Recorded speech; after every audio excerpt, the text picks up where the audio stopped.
स्वागत है आप सभी का मौसम तक चैनल पर। मैं हूं देवेंद्र त्रिपाठी। ये 3 दिनों के मौसम पूर्वानुमान का बुलेटिन है।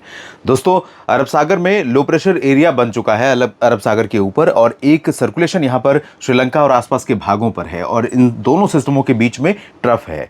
और आने वाले समय में ये सिस्टम भी प्रभावशाली होगा और लो प्रेशर भी डिप्रेशन बनेगा और उत्तर पश्चिमी दिशा में आगे बढ़ता रहेगा। इसके प्रभाव से बादल यहां पर ग्वालियर और साथ ही साथ लखनऊ समेत जो बुंदेलखंड रीजन है उत्तर प्रदेश का, इन तमाम जगहों पर पहुंचते हुए नजर आ रहे हैं।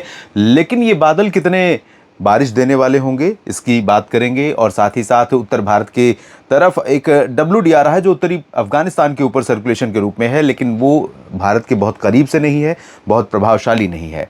इन परिस्थितियों के बीच में मानसून पिछले 4 दिन से एक ही जगह पर 5 दिन से टिका हुआ है।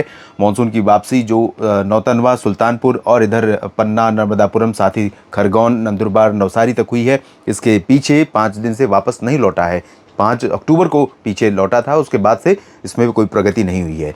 इस बीच मध्य, दक्षिण और पूर्वोत्तर भारत के भागों में तमाम जगहों पर बरसात बढ़ने की उम्मीदें दिखाई पड़ रही हैं। तो सबसे पहले बात करते हैं दक्षिण और मध्य भारत के उन भागों की जहां पर बहुत ज़्यादा संभावना बारिश की दिखाई पड़ रही है, जहां पर अलर्ट है। और यहां पर इस तरह के जो मौसमी सिस्टम बनते हैं पोस्ट मानसून या प्री मानसून सीजन के दौरान, तो दोस्तों उस दौरान कई बार सिस्टमों के साथ साथ तेज़ हवा भी चलती है। और बारिश जब होती है तो तेज़ हवा और बादलों की तेज गर्जना या लाइटनिंग के साथ होती है, तो ऐसे में कई बार नुकसान भी होता है, आशंका रहती है। इसलिए कई जगहों पर यहाँ अलर्ट बना हुआ है। और अनुमान यह है कि अगले 12 घंटों के दौरान, यानी आज दिन और रात भर में, तटीय तमिलनाडु और आंध्र प्रदेश के तटों से लेकर आंतरिक तमिलनाडु के कई हिस्सों में, खासतौर पर उत्तरी क्षेत्रों में, मध्य भागों में, और केरल के कुछ भाग, लक्षद्वीप और कर्नाटक के तमाम इलाकों पर मध्यम से भारी वर्षा हो सकती है। तेलंगाना और आंध्र प्रदेश के रायलसीमा में भी बारिश होने की संभावना है। तटीय क्षेत्रों में भी कई जगहों पर है। पुदुचेरी में भी बारिश के आसार यहां पर है। और ये सिस्टम जो यहां पर सर्कुलेशन के रूप में फॉर्म हो रहा है दोस्तों, वो आने वाले दिनों में लगभग 13-14 अक्टूबर के आसपास काफ़ी प्रभावशाली हो सकता है और यहाँ पर भारत के तटों पर और करीब पहुँच जाएगा, आंध्र प्रदेश और तमिलनाडु के तटों के ऊपर यहाँ पर लगभग, और ये अंदर की तरफ आएगा। तो इसके चलते आने वाले समय में तमिलनाडु और कर्नाटक, केरल और आंध्र प्रदेश सहित तमाम दक्षिणी प्रायद्वीपीय क्षेत्रों में और साथ ही साथ मध्य भारत के भागों में भी बारिश होने की संभावना, यानी अगले कई दिनों का बारिश का इंतजाम यहां 2 सिस्टमों ने कर दिया है, खासतौर पर साउथ पेनिनसुलर रीजन में और इसके सटे हुए मध्य भारत के कुछ भागों में। तो ये जो बारिश है ये आगे यहाँ पर गोवा और कोंकण गोवा रीजन में, मुंबई के नीचे के क्षेत्रों में कई जगहों पर जारी रहेगी और मध्यम से तेज वर्षा हो सकती है। सतारा, सांगली, कोल्हापुर, सोलापुर से लेकर पुणे और नासिक, नंदुरबार, धुले, जलगांव के बीच में भी मध्यम से तेज वर्षा होने की संभावनाएं नजर आ रही हैं। और मराठवाड़ा, विदर्भ में भी कई स्थानों पर बारिश होने के संकेत यहाँ पर हैं, यानी महाराष्ट्र भी इक्वली प्रभावित हो रहा है साउथ पेनिनसुलर रीजन की तरह ही। सबसे ज़्यादा प्रभावित होने वाला राज्य अगर हम देखें इस समय मैप के अनुसार, तो दक्षिण भारत के बाद मध्य भारत में महाराष्ट्र ही है। बाकी जगहों पर कुछ हिस्से प्रभावित हो रहे हैं। जैसे गुजरात की बात करें तो सौराष्ट्र का ये दक्षिणी रीजन, वेरावल, भावनगर, सोमनाथ से लेकर के और इधर दादरा नगर हवेली, दमन दीव और सूरत, वलसाड़, नवसारी तथा आसपास के कुछ इलाकों में थोड़ी बहुत वर्षा हो सकती है। और यहाँ पर जो दक्षिणी रीजन है मध्य प्रदेश में बादल, तो जैसा कि मैंने कहा कि यहाँ पर वडोदरा, अहमदाबाद, गांधीनगर से लेकर के डूंगरपुर, भीलवाड़ा, प्रतापगढ़, कोटा, मोदी, बारा, झालावाड़ समेत भरतपुर, अलवर, दौसा, करौली, धौलपुर, आगरा, कानपुर और आसपास के इलाकों समेत यहाँ बरेली और बरेली तो नहीं, बहराइच और लखीमपुर खीरी तक पहुँच सकते हैं। लखनऊ और प्रयागराज के भागों में भी पहुँच सकते हैं बादल। ये वाला इस तरह से पोर्शन इस तरह से रहेगा। लेकिन ये वाले जो बादल होंगे दोस्तों, ये बारिश देंगे ऐसा लगता नहीं है। ये दिखावे वाले बादल हैं। कहीं कहीं पर कुछ पैच बन सकता है, खासतौर पर मध्य प्रदेश के पश्चिमी क्षेत्रों में, एडजॉइनिंग जो राजस्थान का कुछ हिस्सा है, इन भागों में। उत्तर प्रदेश में बिल्कुल भी संभावना नहीं है, क्योंकि यहाँ नीचे के लेवल में या लोअर ट्रोपोस्फियर से लेकर मिड ट्रोपोस्फियर के बीच में हवा पश्चिमी दिशा की है, तो ज़्यादा देर मॉइस्चर को यहाँ पर ठहरने नहीं देगी और जो बादल आएंगे उनको भी यहाँ पर कोई एक्टिविटी करने नहीं देगी। मध्य प्रदेश में यहाँ पर कुछ इलाकों में थोड़ी वर्षा या बूंदाबांदी हो सकती है, खासतौर पर मध्य क्षेत्रों से लेकर पश्चिमी भागों में, नीमच, रतलाम, धार, उज्जैन, इंदौर, देवास, भोपाल, अशोकनगर, शाजापुर और आसपास के भागों में। इसके नीचे का जो रीजन है खरगोन, खंडवा, बुरहानपुर, अलीराजपुर का और साथ ही साथ जबलपुर, मांडला, बालाघाट, नर्मदापुर, बालाघाट तक का ये वाला रीजन, यहाँ पर कुछ इलाकों में बरसात हो सकती है। छत्तीसगढ़ में थोड़ी बारिश होने की संभावना है और ओडिशा में भी बारिश के आसार दिखाई दे रहे हैं। और झारखंड, पश्चिम बंगाल के गंगीय क्षेत्रों में भी बारिश के आसार हैं। बिहार में उत्तर पूर्वी रीजन में कहीं पर थोड़ा बहुत वर्षा हो सकती है, बाकी जगहों पर ड्राई वेदर रहेगा। पूर्वोत्तर में सामान्य वर्षा जारी रहने के संकेत हैं। पूर्वोत्तर ही एकमात्र सब डिवीजन है जहां पर सरप्लस रेन हुई है पोस्ट मानसून में 1 अक्टूबर से लेकर अब तक। और अरुणाचल, असम, मेघालय, नागालैंड, मणिपुर, मिजोरम, त्रिपुरा सभी जगहों पर बरसात हो सकती है। उत्तर प्रदेश और राजस्थान के शेष भाग, पंजाब, हरियाणा, दिल्ली, यहाँ पर ड्राई वेदर रहेगा।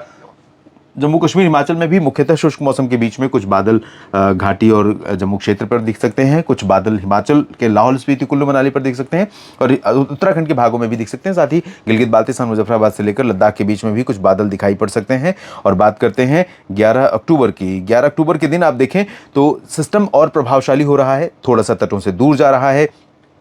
अगर ये अकेला सिस्टम होता और यहाँ पर कोई सर्कुलेशन जो बना हुआ है वो नहीं बनता, ट्रफ नहीं होती, तो इसके साथ मॉइस्चर आगे चला जाता और यहाँ पर भारत के जो दक्षिणी और मध्य भाग हैं, यहाँ पर जो गतिविधियाँ अभी संभावित हैं वो कल से परसों से और कम होती चली जाती।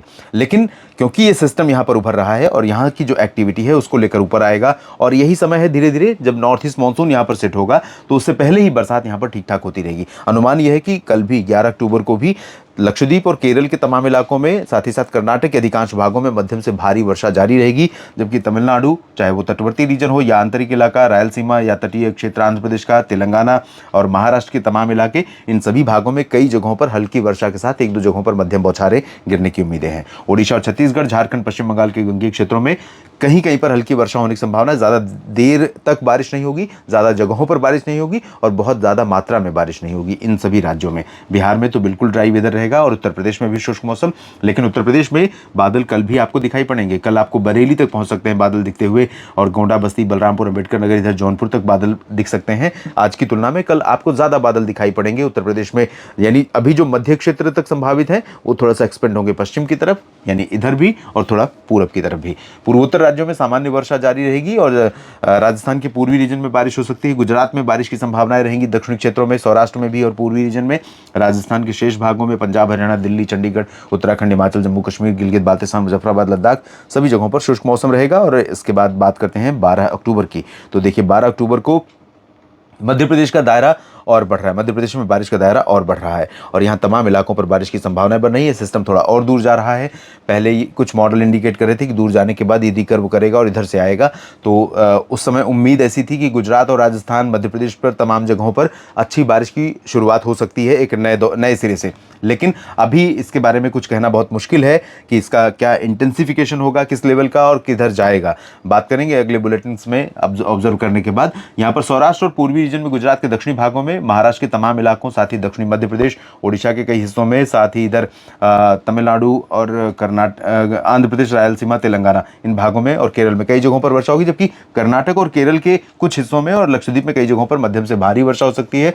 पूर्वोत्तर में बारिश जारी रहेगी। बिहार, झारखंड के ज़्यादातर भाग, पश्चिम बंगाल के गंगीय क्षेत्र, उत्तर प्रदेश, हरियाणा, पंजाब, दिल्ली, राजस्थान, जम्मू कश्मीर, हिमाचल प्रदेश, गिलगित बाल्टिस्तान, मुजफ्फराबाद, लद्दाख, उत्तराखंड, इन सभी भागों में मुख्यतः शुष्क मौसम के बीच में पश्चिमी दिशा की हवाएं कमजोर हो रही हैं, जिसके कारण यहाँ पर कुछ बादल कई जगहों पर दिखने शुरू होंगे और बादल दिखेंगे लेकिन बरसात नहीं होगी। मौसम धुंधला होगा। दिल्ली में एयर पोल्यूशन बढ़ते हुए दिखाई दे रहा है। इस बुलेटिन में भी इतना ही। धन्यवाद।